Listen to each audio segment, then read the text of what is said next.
안녕하세요. 저는 AWS에서 엔터프라이즈 고객을 담당하는 솔루션스 아키텍트 박천구입니다. 요즘 NFT가 아주 핫한데요. NFT에 대해 궁금해하시는 분들이 많은 것 같아서 블록체인 관련 플랫폼을 운영하고 계시는 저희 고객사 람다 256의 박광세 COO님을 모시고 NFT에 대해 얘기 나누어 보겠습니다. 먼저 NFT에 대해서 간단하게 알아보고 활용 사례, 앞으로의 전망 등의 순서로 진행하겠습니다. 자, 여러분의 집중을 돕기 위해서 간단한 퀴즈 하나 풀고 갈게요. 이 세 개의 이미지 중에서 NFT로 발행된 진짜는 어느 걸까요?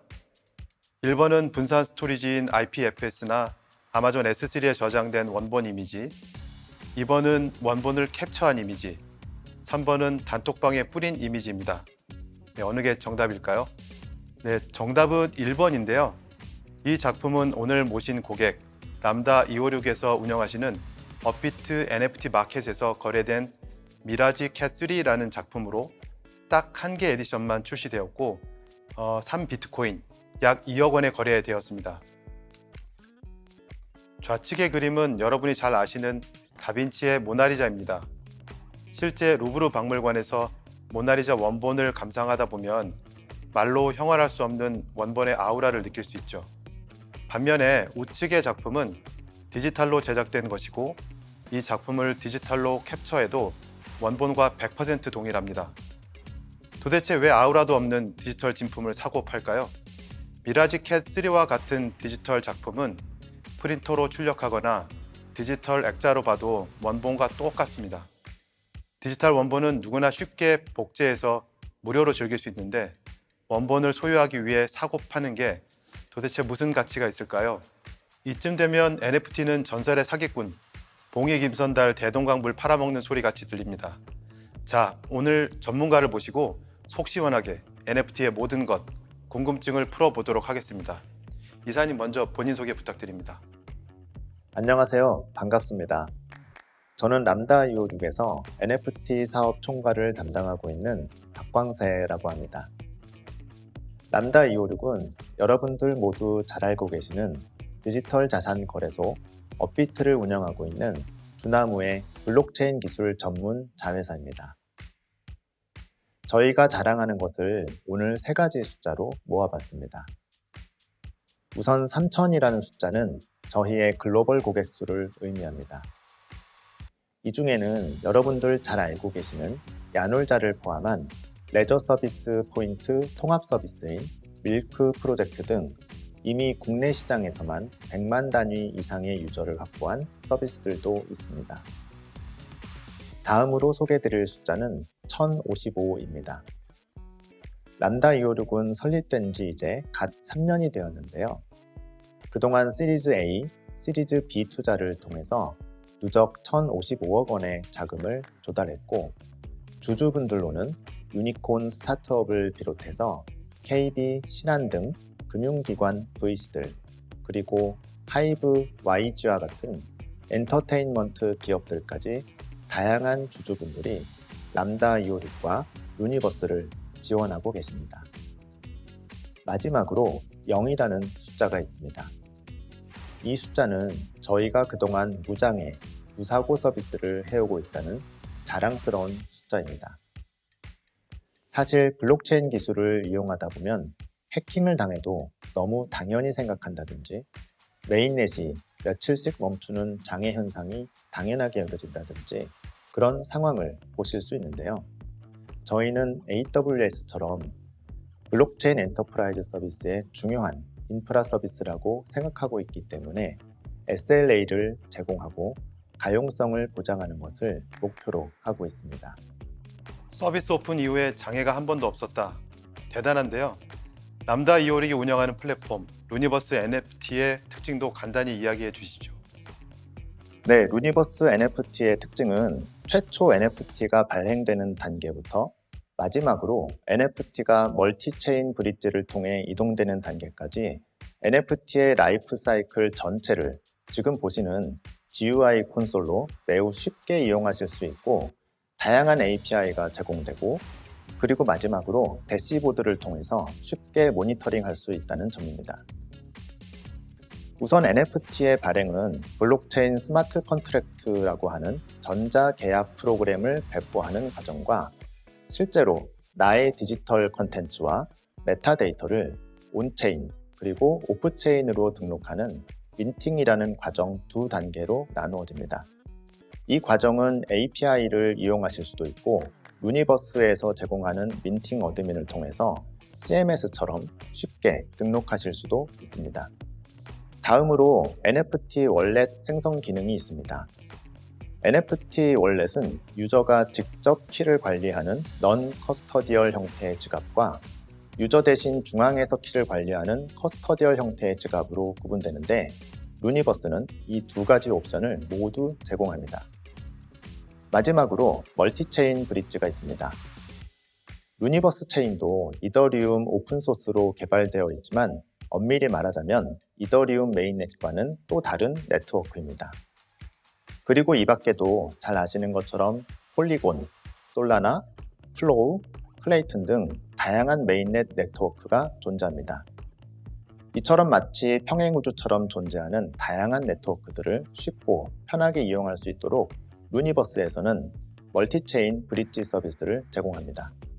서비스 제공자 혹은 유저들은 언제든지 저렴한 가스비만 내면 쉽고 안전하게 자신의 자산을 다른 네트워크로 이동시킬 수 있습니다. 그럼 이제 본격적으로 NFT에 대해 얘기해보죠. NFT가 대체 뭔가요? 아주 쉽게 설명 부탁드려요. 네, 우선 NFT 정의에 대해서 살펴보고 가려고 하는데요. 요새 개발자분들도 다들 재테크에 관심이 많으신 것 같아서 오늘은 주식과 부동산에 한번 비유를 해보려고 합니다. 먼저 FT는 화폐나 주식과 유사하다고 보면 됩니다. 무슨 말인가 하면 펀저블이라는 말의 정의 자체가 대체 가능한이라는 뜻인데요. 제가 5만원짜리 지폐가 한 장 있고 그걸 청구님이 가진 5만원짜리와 바꾼다고 해서 가치가 변하지 않잖아요. 그리고 제가 가지고 있는 아마존 주식 한 주를 다른 분과 교환한다고 해서 그 가치가 변하지 않고요. 제 주식 한 주나 제프 베조스가 가지고 계신 주식 한 주나 가치는 똑같습니다. 그냥 한 개, 두 개 또는 100개 이런 식으로 개수가 중요하지 하나하나가 독창적인 가치를 가지지 않습니다.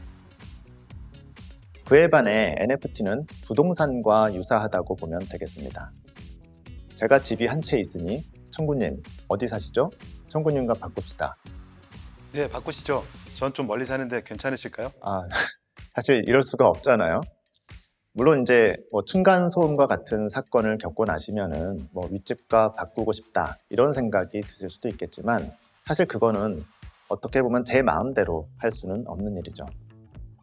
어쨌든 부동산은 하나하나가 독자적인 가치를 가지고 심지어 아파트처럼 겉보기에는 유사하게 규격화가 되어 있다 하더라도 각 동, 호수에 따라 소위 로얄층도 있고 고층부가 다르고 저층부가 다르고 하나하나의 독자적인 가치를 가집니다.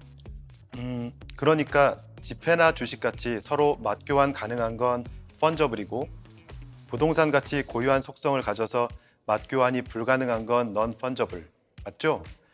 NFT는 non-fungible 단어 뒤에 토큰을 붙여서 non-fungible 토큰이라고 하는 거네요. 토큰인데 서로 교환이 안 되는 토큰. 네, 맞습니다. 여기서 중요한 건 NFT의 기능인데요. NFT가 담고 있는 핵심 정보는 토큰이 가리키고 있는 대상, 즉 그 아파트의 주인이 누구인지를 블록체인의 프라이빗 키, 퍼블릭 키 암호화 방식을 이용하여 위변조가 불가능한 등기부 등본을 만든다고 보시면 됩니다. 그리고 아파트의 주소, 동호수, 심지어 인테리어 여부 등등 다양한 부가 정보가 필요하듯이 이러한 정보들이 NFT에서는 메타데이터라는 정보로 별도 관리가 되고 있습니다. 여기까지 NFT의 기본 개념을 이해하셨으리라 생각되고요. 사실 오프라인의 실물을 등기부 등본화하는 것은 이미 블록체인이 없이도 존재하는 기술이기 때문에 새롭게 느껴지지 않을 수 있습니다. 그런 의미에서 진짜 NFT의 가치는 디지털 자산을 소유할 수 있다는 사실에서 나옵니다. NFT의 가치가 디지털 자산을 소유할 수 있다는 거라고 하셨는데 이게 또 어렵네요. 원본이나 복제본이나 완전 똑같은데 이걸 굳이 소유할 필요가 있는 건지. 네, 디지털 자산이라는 건 결국 이미지, 즉 JPG 파일, 아니면은 비디오, MP4 파일 이런 건데 결국 누구나 복제해서 돌려볼 수 있는 자산에 대해서 소유권이 있다는 게 과연 무슨 의미일까? 당연히 그런 의구심이 드실 겁니다. 우선 NFT는 고유한 가치를 디지털 토큰으로 발행한다는데 그 의미가 있습니다.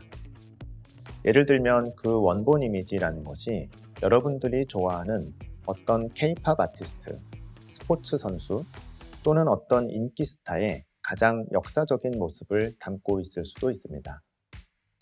그리고 어떤 원본 이미지는 여러분이 즐기시는 게임으로 임포트 시켜서 어떤 레어한 아이템이 될 수도 있고 어떤 원본 이미지는 특정 메타버스의 부동산 땅 혹은 특정 건물에 대한 권리가 될 수도 있습니다. 두 번째로 인터넷은 구조적으로 데이터를 복제하기 위해 태어났습니다.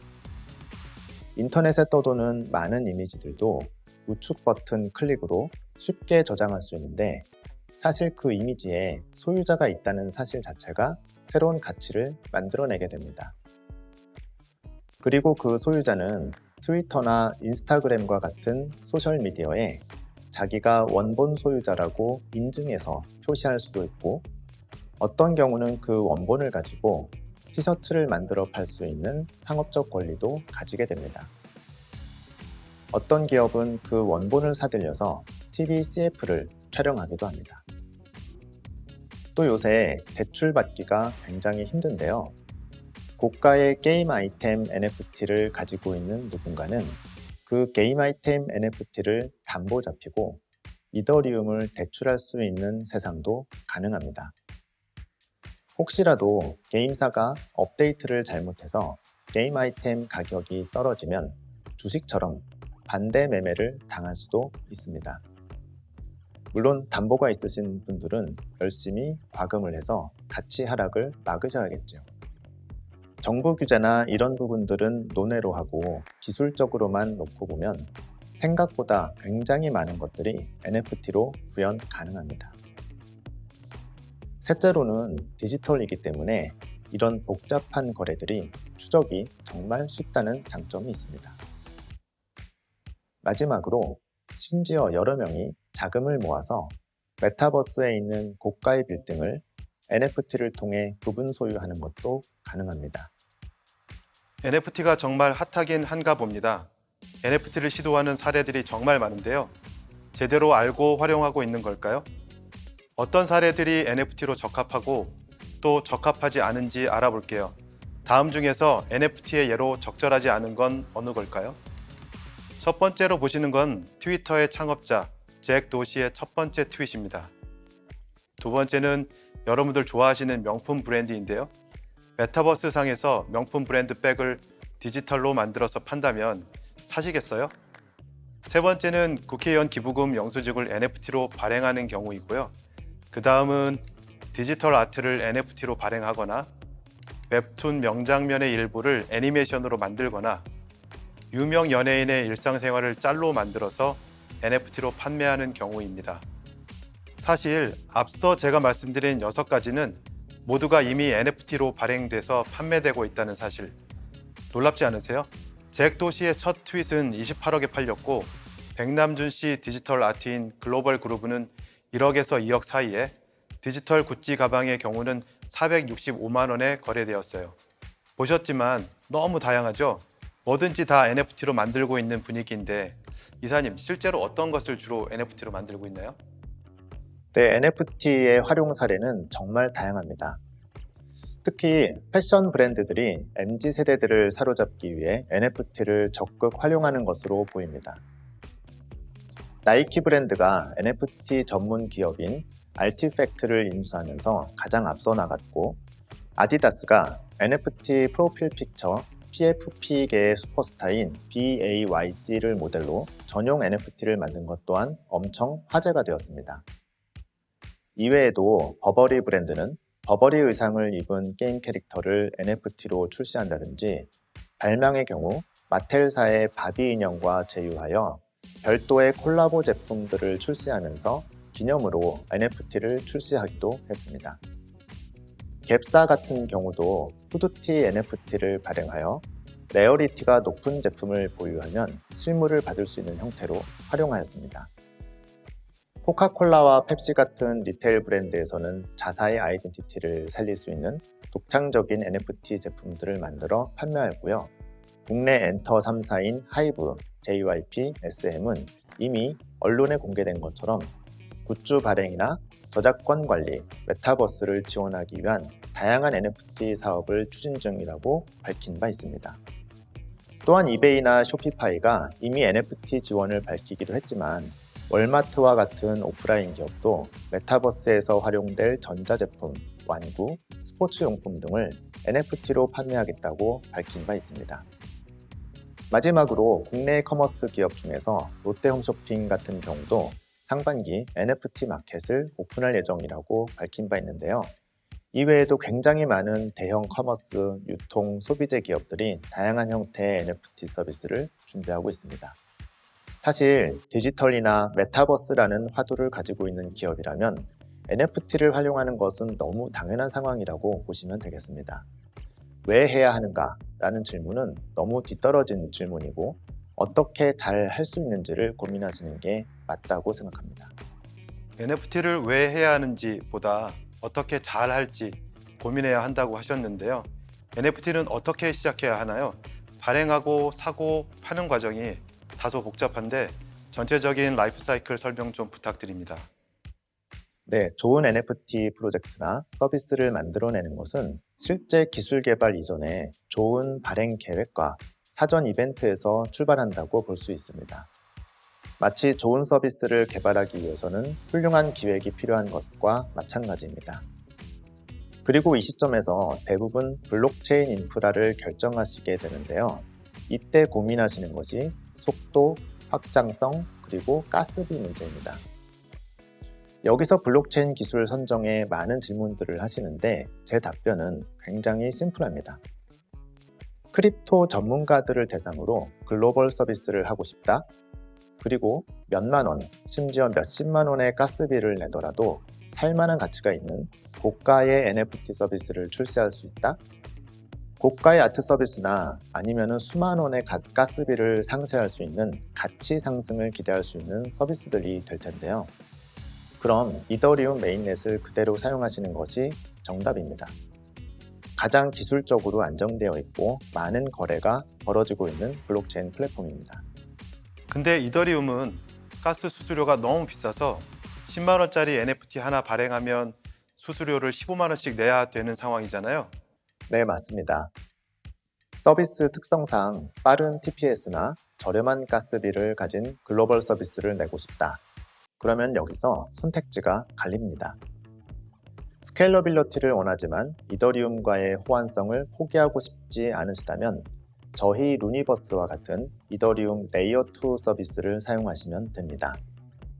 단 몇 번의 클릭만으로 수백만 DAU가 사용하는 엑시 인피니티가 사용하는 것과 거의 동일한 블록체인 네트워크 인프라를 엔터프라이즈 레벨의 SLA 서비스 지원을 받으시면서 쉽게 구축하실 수 있습니다.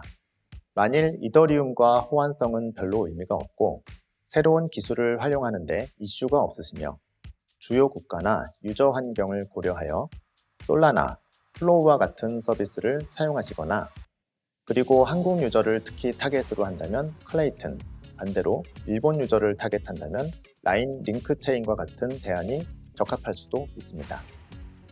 이더리움 호환성을 포기하신다면 그에 맞는 타겟 체인과 국가 시장을 찾아가시면 됩니다.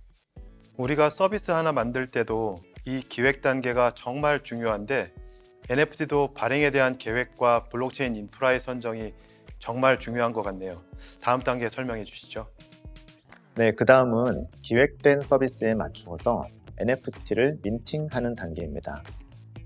여기서도 민팅의 방법과 주체에 따라서 유저가 직접 민팅하거나 서비스 사업자가 리얼타임으로 민팅해주거나 하는 다양한 케이스가 생기는데요. 루니버스에서는 NFT 민팅 API를 제공하기 때문에 컨트랙트 배포를 위한 서명 관리를 별도로 고민하실 필요가 없습니다. 이제 민팅된 NFT가 유저에게 전송될 차례입니다. 여기서 non-custodial, 즉 유저가 키를 관리하는 전통적인 탈중앙화 P2P 방식은 크게 신경 쓰실 필요가 없지만 신용카드 거래 등 별도의 유저 편의성을 고려하기 시작하시는 순간 키 관리 방식에서 굉장한 챌린지가 등장하게 됩니다. 기존의 블록체인으로 코인 거래를 하시는 분들은 지갑 만들고 키 관리하는 게 쉬울 텐데 저처럼 코인 안 하는 사람들에겐 이 지갑 생성하고 내가 그 키를 직접 관리해야 한다는 게 정말 어렵고 생소해서 2단계에서 대부분 포기하시더라고요. 루니버스는 유저가 직접 키를 관리, 즉 non-custodial 방식으로 관리하거나 중앙에서 custodial 방식으로 관리하는 두 가지 방식을 모두 API 레벨에서 쉽게 사용하시도록 제공하고 있습니다. 마지막으로 NFT가 거래되고 인증되기 시작하는 활용 단계로 넘어갑니다. 앞서 NFT의 중요한 특징 중에 하나가 블록체인 익스플로러를 통해 거래 기록을 투명하게 확인할 수 있다는 점을 말씀드렸습니다. 하지만 한 가지 문제는 이더스캔이나 이런 스캔 서비스를 보시면 일반 유저들은 확인할 수 없는 너무 기술적인 용어들로 가득 차 있어서 초보자분들은 정보를 쉽게 확인하실 수가 없습니다. 루니버스의 스캔은 이더리움 스캔이 제공하는 모든 기능을 유저 편의성 측면에서 알아보기 쉽게 제공하고 그리고 저작권 정보나 원본 출처 확인 등 다양한 NFT 부가 서비스를 함께 제공하고 있습니다. AWS 상에서 서비스를 운영하고 계시는데 어떻게 구현해서 서비스하고 계세요? 가령 미디어 파일 원본은 어떻게 저장하시고 보안 설정은 어떻게 하시는지 등등 다른 고객사도 많이 물어보시는 내용입니다. 네, NFT 원본 미디어 파일은 어떻게 보관하면 좋을까요? 블록체인상의 위변조가 불가능하도록 설계되어 있는 IPFS라는 별도의 웹3 기반의 스토리지를 이용하는 방법도 있습니다. 이 경우 원본 미디어 파일의 불변성은 보장받을 수 있지만 성능이나 이런 면에서 일부 서비스에는 부적합할 수 있습니다. 사실 상당히 많은 서비스의 경우는 여전히 아마존 S3가 더 적합한 대안일 수 있습니다. 실제로도 이더리움의 NFT 표준 프로토콜인 EIP721 프로토콜의 공식 문서에도 만일 집이라는 자산을 가리키는 NFT의 경우 집의 메타 정보라는 것들, 즉 사진이나 소유자 등의 정보는 언제든지 변경될 수 있기 때문에 메타데이터는 변경될 수 있다라고 명시되어 있습니다. 다만 이처럼 S3를 사용하는 경우 원본 파일이 변경되거나 삭제되는 리스크가 있는 것 아닌가? 이런 의문이 있을 수 있는데요. 저희 루니버스 NFT에서는 멀티 리전 어플리케이션 아키텍처를 채택하여 기본적인 재난 상황에 대응을 하고 있습니다. 또한 메타데이터에 원본 이미지의 해시 데이터를 남긴다든지 루니버스의 또 다른 솔루션인 트레이스라는 솔루션을 이용해 모든 변경 이력을 별도로 블록체인에 남기는 형태로 원본 데이터의 신뢰성을 2중, 3중으로 강화하고 있습니다. 대부분은 NFT 원본을 IPFS에 바로 저장하는 것에 대해서 우려가 많으신데요. IPFS 대신에 아마존 S3 멀티 리전에 보관하고 원본 변경에 대한 보안으로 메타데이터 상에 원본의 해시를 남기고 변경 이력을 따로 관리한다. 이게 핵심이군요. 또 많이들 질문하시는 게 클라우드 상의 개인 키 관리를 어떻게 하느냐인데요.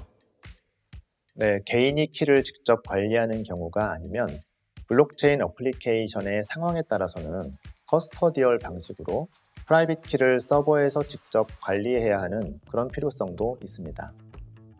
이러한 상황에 사용되는 유니버스의 PKMS, 프라이빗 키 매니지먼트 서비스는 아마존 클라우드 HSM을 통해서 내부 개발자 누구도 해킹할 수 없는 키 관리 시스템을 운영 중에 있으며 안전한 자산 관리를 보장합니다.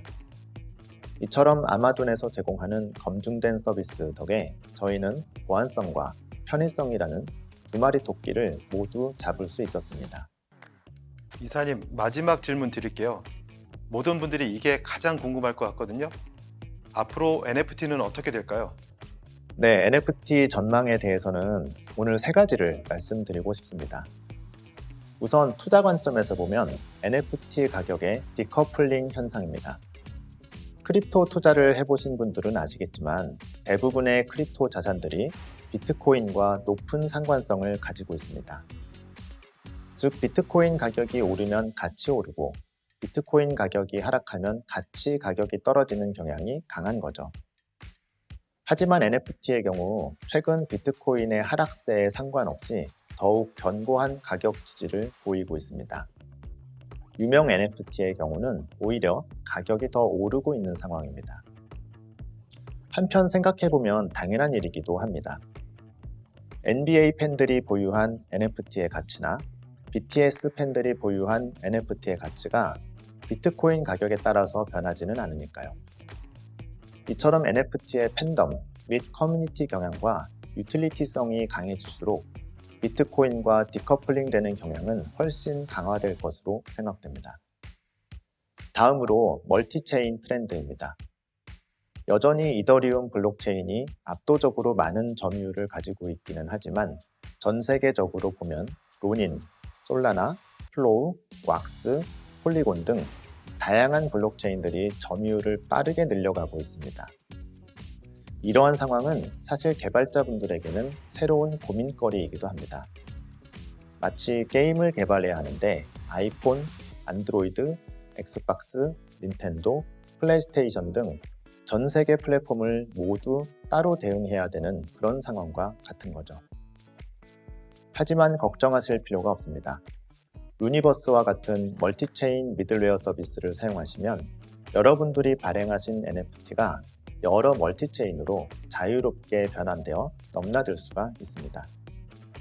마지막으로 저는 NFT라는 단어가 곧 사라지는 날이 온다고 봅니다. 이게 무슨 말이냐 하면 이제 더 이상 스마트폰이라는 말이 잘 쓰이지 않잖아요. 스마트하지 않은 폰이 없으니 스마트폰이라는 말이 필요가 없는 것입니다. 마찬가지로 NFT, 즉 디지털 콘텐츠의 소유권을 증명하기 위해 필요한 기술이라는 것이 너무나도 당연한 게 되어버리면, 즉 제가 어느 메타버스에서 여기 천구님의 아바타를 보게 되고 걸치고 있는 후드티가 너무 멋있는 겁니다. 그럼 자연스럽게 그 아바타의 에디션 정보를 확인하고 구찌에서 나온 2022년 한정판 의상임을 알고는 저한테 팥이라고 제안을 하거나 아니면 다른 아이템과 교환을 제안드릴 수도 있겠죠. 아파트 경비소 앞에서 아저씨들끼리 만나서 하는 당근마켓 거래가 아니라 메타버스에서 실시간으로 크립토커런시와 디지털 자산들이 넘나드는 세상이 올 겁니다. 그리고 그때는 NFT라는 말이 너무 당연해서 자연스럽게 사라질 거라고 생각합니다. 스마트폰 대신 아이폰이라는 브랜드가 쓰이듯이 NFT라는 기술 용어 대신 구찌, 나이키 이런 브랜드들이 쓰이는 날이 머지 않았다고 생각합니다. 네, 개인적으로 저도 NFT에 대한 기대가 큽니다. 빨리 그런 날이 왔으면 좋겠네요. 이사님, 오늘 쉽게 NFT를 설명해 주셔서 많은 분들께 도움이 될 것 같습니다. 시간 내 주셔서 감사합니다. 마무리 전에 한 가지 홍보하고 싶은데요. 데모존에 NFT 관련 데모 세션이 하나 있습니다. 궁금하신 분들은 데모 세션도 봐주세요.